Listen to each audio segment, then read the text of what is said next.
welcome to another episode of Belongs to the Shadows. I am all comfy, got my pajama top on because I'm going to be telling you and talking about one of my favorite creators, Tim Burton. Hello, Tim Burton. Who doesn't like Tim Burton? I absolutely love Tim Burton. I could go on and on and on and on about Tim Burton. And the reason why I wanted to talk about Tim Burton is because Netflix has a show called Wednesday, and I will save that for last. So here we go. What can I tell you all about Tim Burton? He is an amazing creative person, and I just love his work. I have loved his work for forever. So I'm going to be talking about some of his films. I'm going to be looking up some of the stuff as I'm talking to you on the internet, like I normally do with Belongs to the Shadows. As always, viewer discretion is advised, although I don't think that there's going to be anything too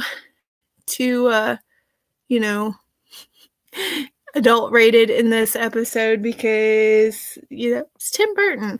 But there are some risky movies, I guess, that Tim Burton has done. So viewer discretion is still advised. And here we go. Let's talk about Tim Burton first and give you a little bio of who Tim Burton is. If you don't know who Tim Burton is, we can't be friends. I'm sorry. No, just kidding.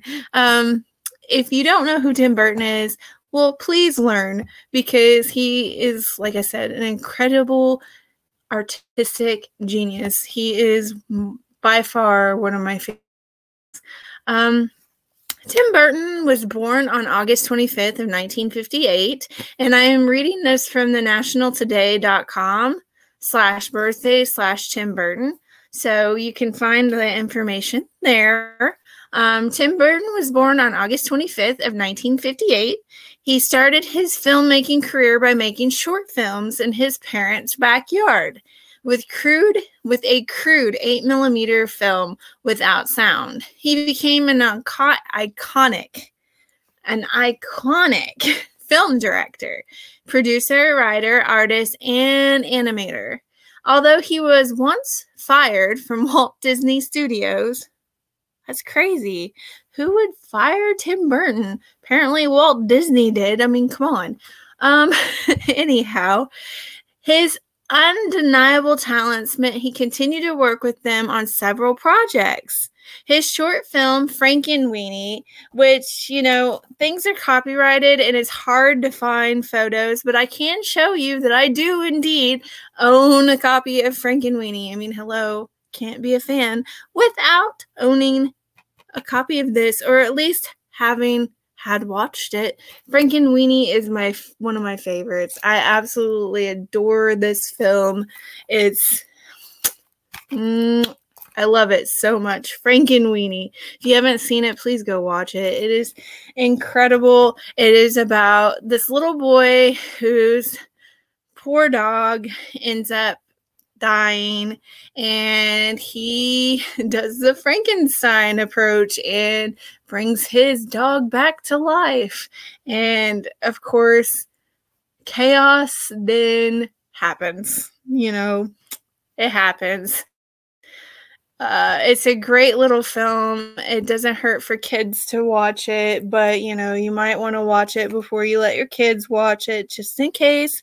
It is parental guidance, but like I said, it is one of my absolute favorite films, Frankenweenie. I think the first time that I seen it was they had a short version of it on the end of Nightmare Before Christmas, which is another film that we're going to be talking about. So, yeah, he started working on things in his parents' backyard, that's awesome. His short Frankenweenie, which I was just talking about, which triggered his axing from Disney, became an entire stop-motion film from the studio in 2012.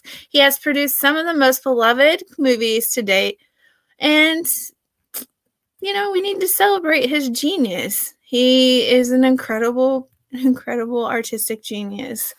Tim Burton's background, and of course, a lot of this is in quotations, because I said I am getting it from a particular website, just so y'all know. So, yeah. Tim Burton is one of the most famous movie directors globally.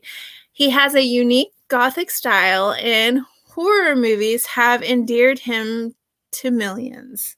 He has been fired from Disney multiple times. So he wasn't just fired once, he was fired multiple times. Tim Burton has a different outlook on art. He has a different way of approaching things, and I really, really respect it. And it's very, very, I love Gothic things. I love his visual. I love just his creativity. He is a mastermind, and I just absolutely love his creativity. If I ever got to meet a film director or anybody in that realm, I would love to meet Tim Burton. Like, that would be epic. That would be so wonderful. So if Tim Burton, kind of stumbles along this little video of mine, hi, I wouldn't mind meeting you. That would be awesome. And I'm sure some of my friends would like to meet you too, because we really respect your work. Anyhow, so he's been fired from Disney multiple times, but he is not one of those people to be easily discouraged. And I think that's what I respect a lot about him.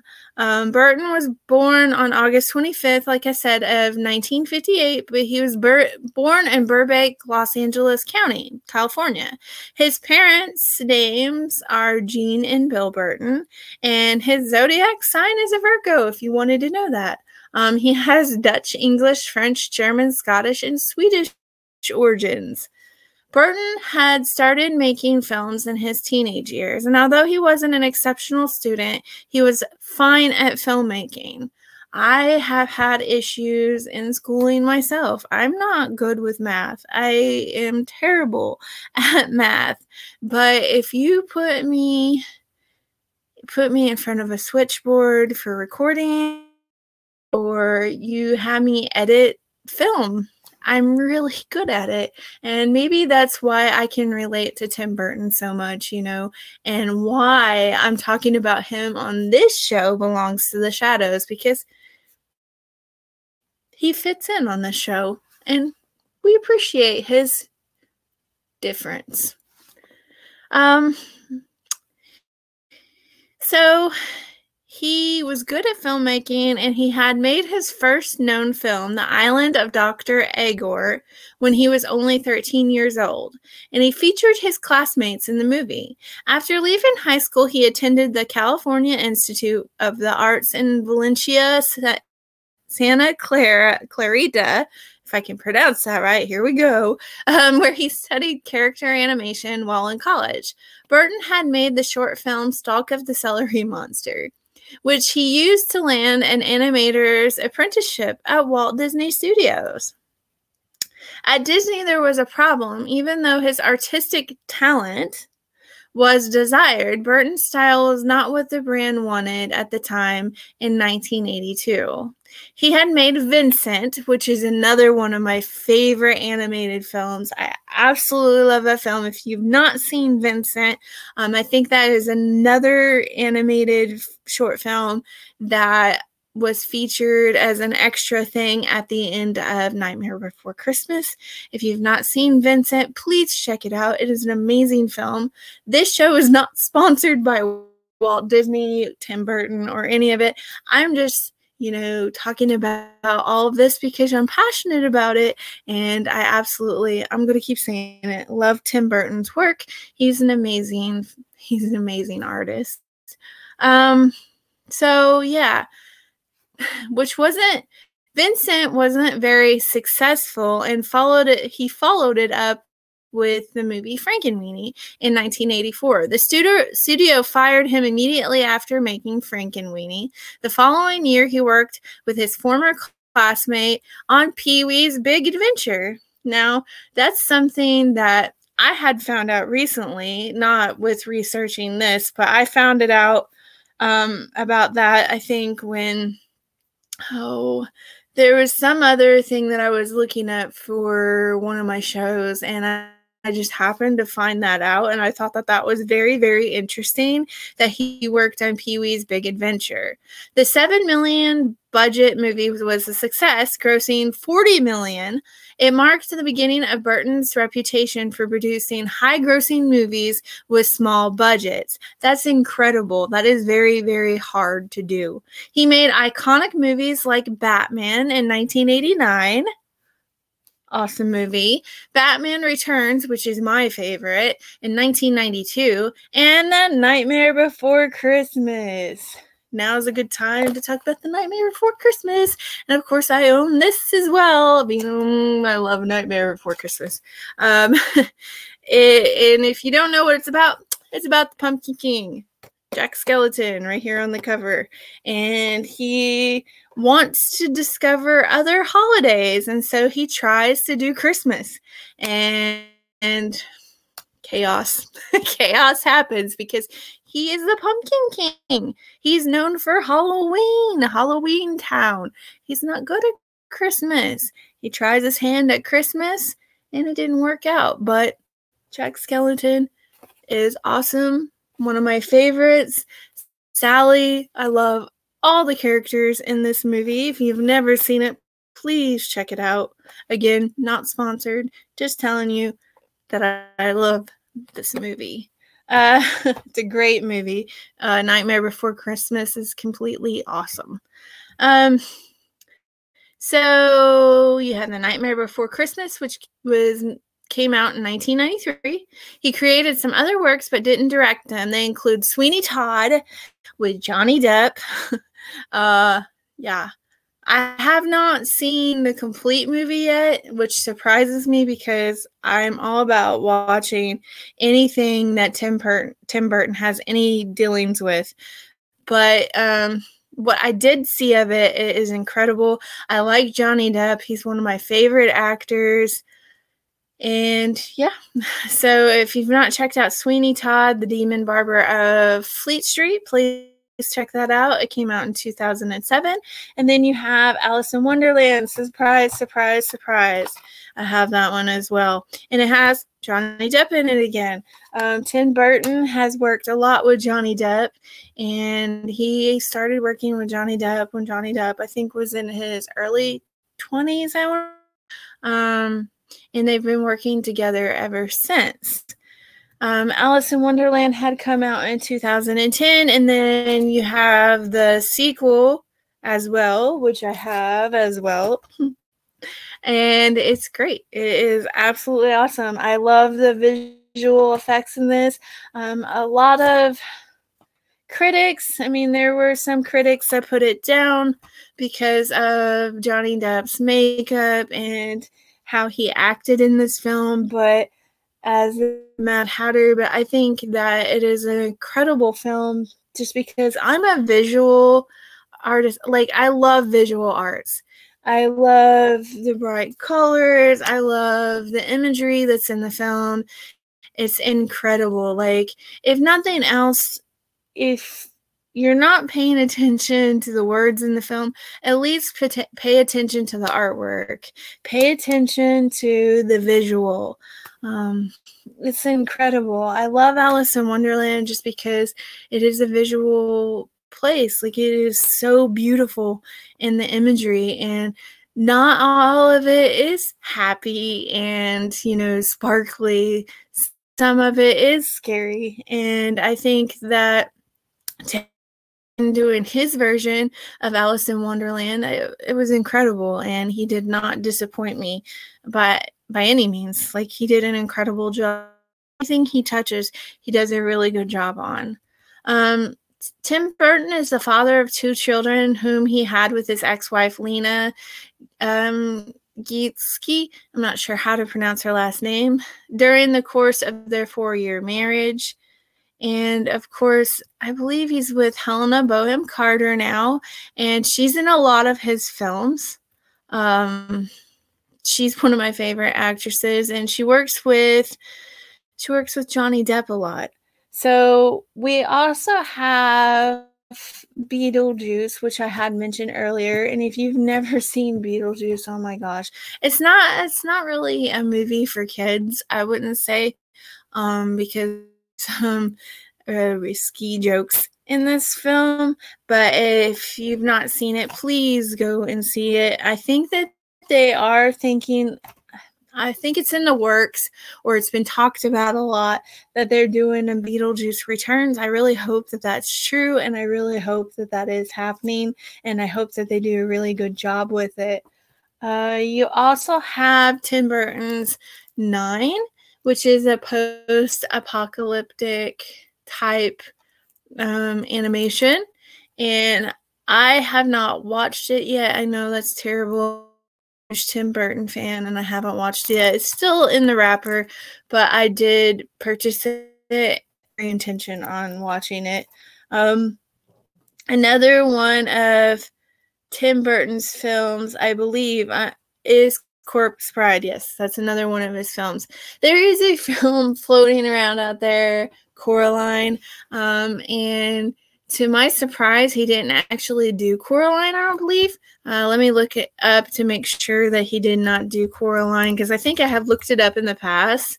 And yeah, he didn't do Coraline. That's Neil Gaiman, which happens to be another one of my favorite people, because a lot of his stuff is in the style of Tim Burton. Like, you know, I think that they're in the same realm of their creativity, and I really, really respect both of them. I respect Neil Gaiman and I respect Tim Burton.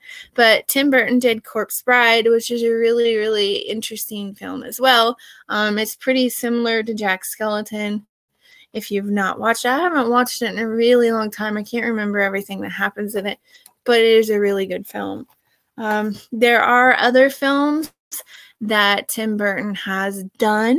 One of the suggestions that I had gotten, I don't have Edward Scissorhands in here, and I do own a copy of that. I can't find all of my Tim Burton films because we have a lot of films, to be honest. We are a lover of movies, and it's lost in my movie rack in there, but I do own Edward Scissorhands, and that is probably, out of all of the Tim Burton films that are live action, Edward Scissorhands is my favorite, because I remember like watching that when I was like 12 or 13 and just absolutely fallen in love with Edward Scissorhands. And to me, what Edward Scissorhands represents is, yes, he's different. He is not like the rest of us, but he's an incredible human being, and you shouldn't judge a book by its cover, people. He ends up being a good person, just very, very much misunderstood, and people are scared of things that they don't understand. So basically that's what the film is about to me, and I absolutely love that Diane Keaton's character is, I believe she works for Mary Kay Cosmetics or Avon. I don't remember. Please don't get mad at me. But she works for a cosmetic company, and she goes up to Edward Scissorhands' house and yells out, you know, Avon calling, or whatever cosmetic company she's working for, and he's scared and hiding in the dark attic because the person who had created him had died, and he was left there all alone, and he'd never been in the outside world. So that's very, very scary. And here this lady, cosmetic lady, had come to his private residence, his safe haven, and yanked him from his safe haven, basically, and brought him home and introduced him to a very, very strange world with strange people, because they're just as strange to him as he was to them.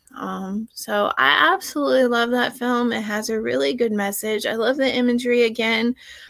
I really, really love just pretty much everything about that film. It's one of my favorite films, and I think that Edward Scissorhands is the first film that sparked my love of anything Tim Burton, and it kind of sparked my love for like gothic things. I really love the macabre. I love gothic stuff. I love all of that, you know. I just find it to be completely fascinating.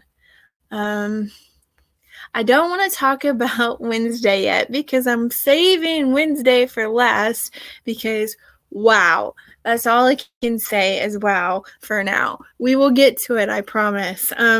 There is another film that one of my friends suggested that I talk about, and that is the film Big Fish.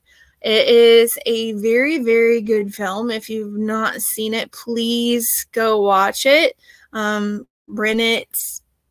You know, they may have it on some of the streamings free, and it is a really, really good film. I'm looking up the synopsis of it because it has been a very, very long time since I have seen this film. And I remember it being very, very different. Like very, very, very different. It's basically about a frustrated son tries to determine the fact from fiction in his dying father's life. So he's trying to determine what stories are true and what stories are not true. And there's a lot of really, really great visual effects in this film, and it is a very, very good film. Like, if you like things like that, please go see it. And Helena Bonham Carter's in it. Like I said, she's one of my favorite actresses. She's in a lot of Tim Burton's films. Another Tim Burton film, I believe, is let's see. I want to say it is, but let's make sure first. Let's just type in Tim Burton films so that I don't get anything wrong. I don't want to tell you that one of the films was his when it was not. So yeah, Tim Burton has done Alice in Wonderland. He did Corpse Bride. He did Nightmare Before Christmas. Like, he's done a whole slew of films. He did Miss Peregrine's Home for Peculiar Children. Another really, really, really, really good film. It is very, very different. Very, very interesting. It's, how can I explain it? It's kind of like the Tim Burton style of Harry Potter, I guess. Like, school for kids that are different, who have magical powers, but it's kind of like a goth type school. Like, it's very, very good. If you've not seen that film, please go see that film. It's awesome. He also did a film called Big Eyes, I believe, which is about a painter who does paintings with like the faces have big eyes. I've not seen that film, so I can't really tell you much about that film. But I believe that is one of his films. He had dealings with Sweeney Todd. Like I said, Dark Shadows is another one. That one is funny, is really, really good. It's got Johnny Depp in it, and it is a remake of a vampire soap opera that had come out a long time ago. Let me see when Dark Shadows came out. I remember, I think my grandma used to watch it. I think she used to watch it because my grandma would always watch soap operas, and it was one of the soap operas that I believe she watched. It came out in like the 1960s, late 60s, I believe. Yeah, 1966 to 1971. And it was about a vampire So that's very, very interesting to have a soap opera about vampires. So he redid that into a film called Dark Shadows, and Johnny Depp was in it. It says that he had dealings with that. And then there is some of these I don't think he had dealings with. Maybe he did. Like, he involved with so many things that it's hard to remember, like, all he's been involved in. And then some of the films that he's been involved in, like Pee-wee's Big Adventure, it kind of surprises you because you're like, really? He was involved in that? That's interesting. I'm just going to look up Tim Burton's filmography. Maybe it'll be more accurate. So I don't know if he had dealings with that one movie because it looks like he's not. I think they just Dark Shadows. Yeah, he did. Okay, so that's really cool. It seems like a Tim Burton type film, so that's really it doesn't surprise me by any means. Sleepy Hollow is one of the ones that he did, and again, Johnny Depp is in that. It's one of my favorite films, and to be completely honest, Sleepy Hollow, The Legend of Sleepy Hollow, is what kind of really sparked my whole interest in, like, Halloween goth type movies and stories. I really like the 1999 film Sleepy Hollow with Johnny Depp and Christina Ricci. Very well made.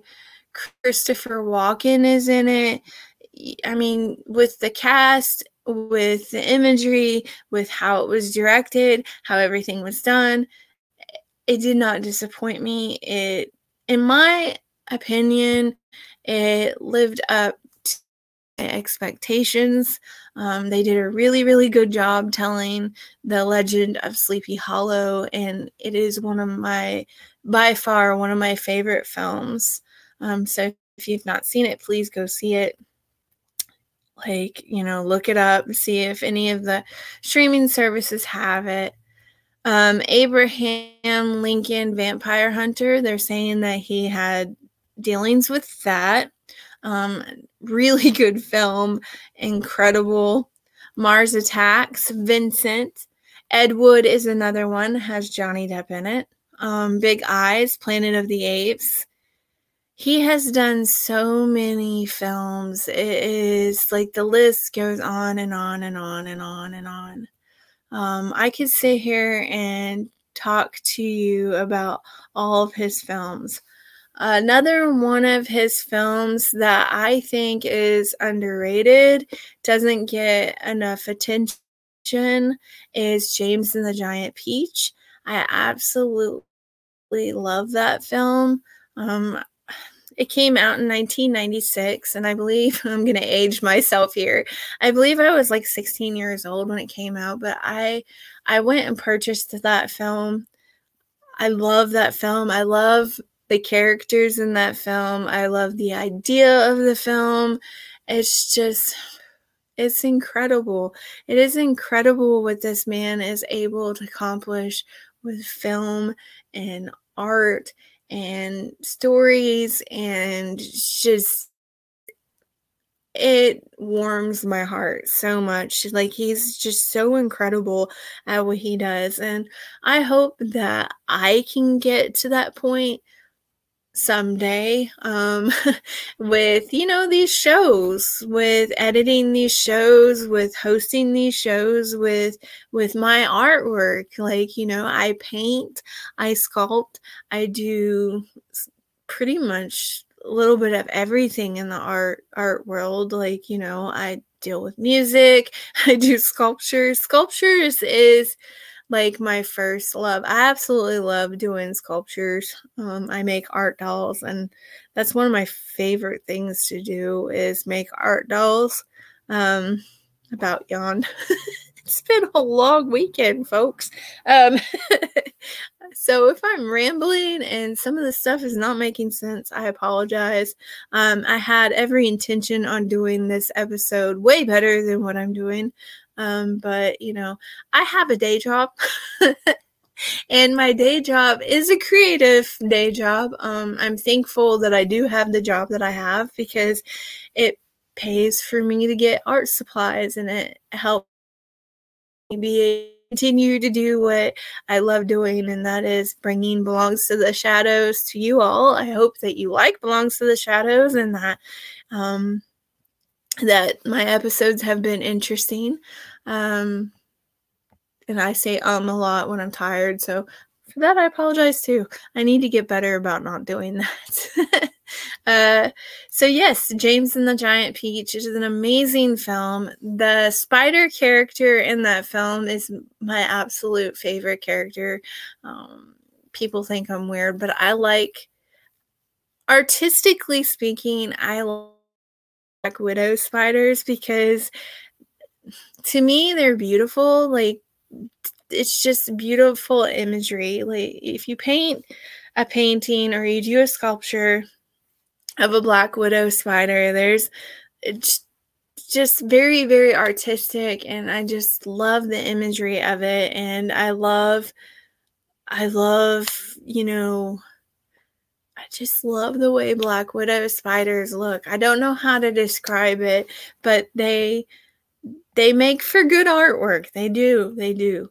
And James and the Giant Peach has a spider character in that movie that I absolutely adore. She's my favorite character. I can't remember her name offhand, but if you watch James and the Giant Peach and you love anything Tim Burton, you will not be disappointed if you like animated films. Dumbo. The 2019 version of Dumbo. Tim Burton had dealings with. It was a really, really good film. They did a really, really good job with that film, and I went and seen it in the movie theater with my husband and my daughter, and like, my daughters just absolutely loved that film. It's one of my favorite films that I had gone to see at the movie theater with my daughter. It was really, really, really good. Like, I remember the cartoon version of Dumbo, and they did an incredible job with this version of Dumbo, like with the live action version. Like, it blew my mind with what they were able to accomplish on the big screen and film. It just absolutely blew my mind. A lot of the films get, they get underrated. Like, their ratings aren't very great a lot of times, and I think the films that are underrated, the films that don't get noticed as much, are the films that I absolutely love. Like, I'm like, why did this not get very high ratings? It's incredible. It's genius. It is just artistic genius, and it's absolutely incredible. I don't know what more I can say about it. So yeah, they are advertising Beetlejuice 2, so there is going to be a Beetlejuice 2. I don't know a whole lot about it because I haven't checked into it yet because, well, see, I'm yawning again. I've been kind of busy. Some of his other films are like Star Kid, which came out in 1997. That's one of his other films that he had dealings with. And then there's Cabin Boy, which came out in 1994. There is the Muppet movie, the one from 1979. The Death of Superman, 2015. He had dealings with that. Hansel and Gretel, the one that was created in 1983. Batman Forever, he had dealings with that. The one was 1998. And Mars Attack, like I had mentioned earlier, that is, I guess, what they would consider a cult classic now. It it came out in 1996. I've never seen it. I know that's terrible. I'm a huge, huge Tim Burton fan, but I've never seen it. I'll have to watch it, I guess. Charlie and the Chocolate Factory, the remake, the 2005 remake with Johnny Depp. Oh, goodness, excuse me. Sorry for yawning. That, I would have to say, out of all of the films that Tim Burton has done, I wouldn't say that I hated Charlie and the Chocolate Factory. It was different. I could appreciate it. I could appreciate his take on it, but not one of my favorite Tim Burton related films.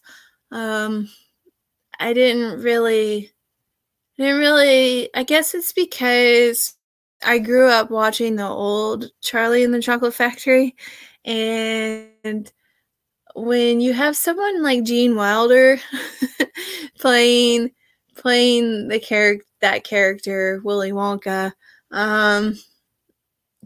it'd be hard to top Gene Wilder's version of Willy Wonka, to be extremely honest. It would be very, very hard to top that version. It would be very, very hard to remake that film, because it was a classic, beloved, that a lot of us had grown up watching, and a classic, people still watch it, and Gene Wilder is just one of my favorite people.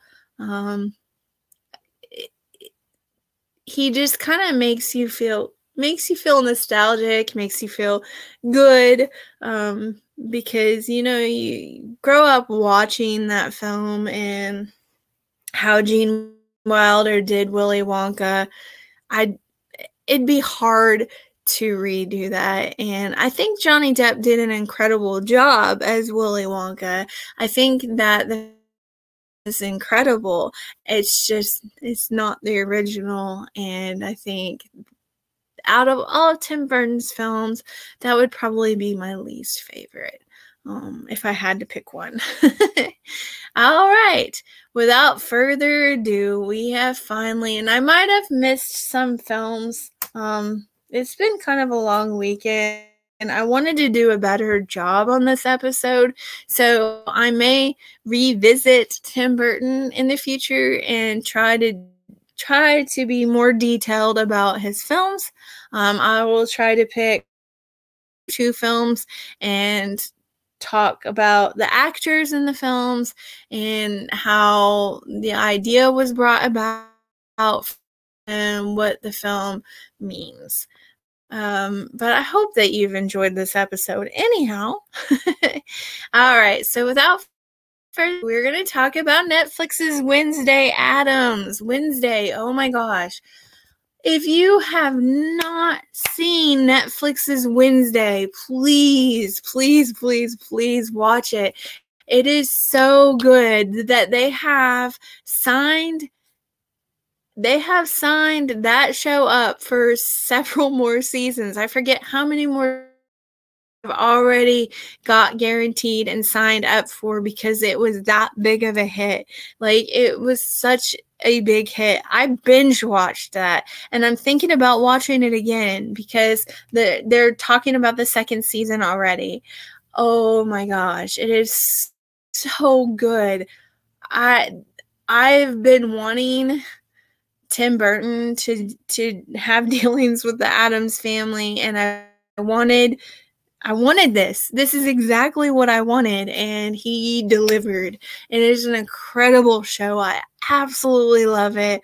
It is so, so good. If you don't know about it, Wednesday Addams is a high school student who finds her brother Pugsley tied up in a locker. She sees a vision of his bullies, whom she attempts to kill. In Wednesday fashion. I'm not going to ruin it for you. I'm not going to give away spoilers. But let's just say it's in Wednesday fashion, resulting in her expulsion. Of course, So she gets expelled, and her parents, Morticia and Gomez, decide to enroll her in the Nevermore Academy, a school for outcasts in Jericho, Vermont. Incredible film. Oh my gosh. Incredible TV show. It's not a film. Let me rewind. It's an incredible TV show. One of my favorite artists. I get to talk about one of my favorite artists, and I would say that he is very, very similar to Tim Burton in his style. His name is Jim McKenzie, and he was actually at the premiere of Wednesday Addams. He ended up making a sculpture of it and Thing. No, he didn't do a sculpture of it. I don't think you get to see it yet in the TV series yet. I'm stuttering. But he did a sculpture of Thing to go with his outfit. And he was actually at the premiere of Wednesday for Netflix. And they had the whole thing set up. It was incredible. Like, if you look up Jim McKenzie and you put in Wednesday, it'll show you the photos from the Wednesday premiere and like the props for the Wednesday premiere and everything. What an incredible thing that would be, to be able to attend something like that. That's absolutely incredible. I would love that so much. But if you've not seen Wednesday, please go watch Wednesday. It is such a good show. I am probably going to watch it like 10 more times, who knows, before they bring out the second season. And let me reiterate, you have Corpse Bride, which is a really, really good film. And absolutely incredible. I love his artistic style. I can't say that enough. Then you have the post-apocalyptic animation, which is 9. And then you have Beetlejuice, which is a really, really good film. It's very funny. Very, very funny. Not really geared for kids. Then you have Alice in Wonderland, which has Johnny Depp in it. Love Johnny Depp, one of my favorite people. It's also got Helena Bonham Carter. You can't go wrong with her. Then you have Alice Through the Looking Glass, which is the second half. You have Frankenweenie. You also have the animated film Vincent, which is a really, really good film. You have Nightmare Before Christmas. You have Edward Scissorhands, Big Fish. There are so many incredible Tim Burton films. You need to go see them. Just see them, buy them. Do yourself a favor. If you have a long weekend and you have a chance to relax with a good movie, watch a Tim Burton film. I hope you all have enjoyed this episode of Belongs to the Shadows. Belongs to the Shadows comes back to Cosmos Creative Television in February.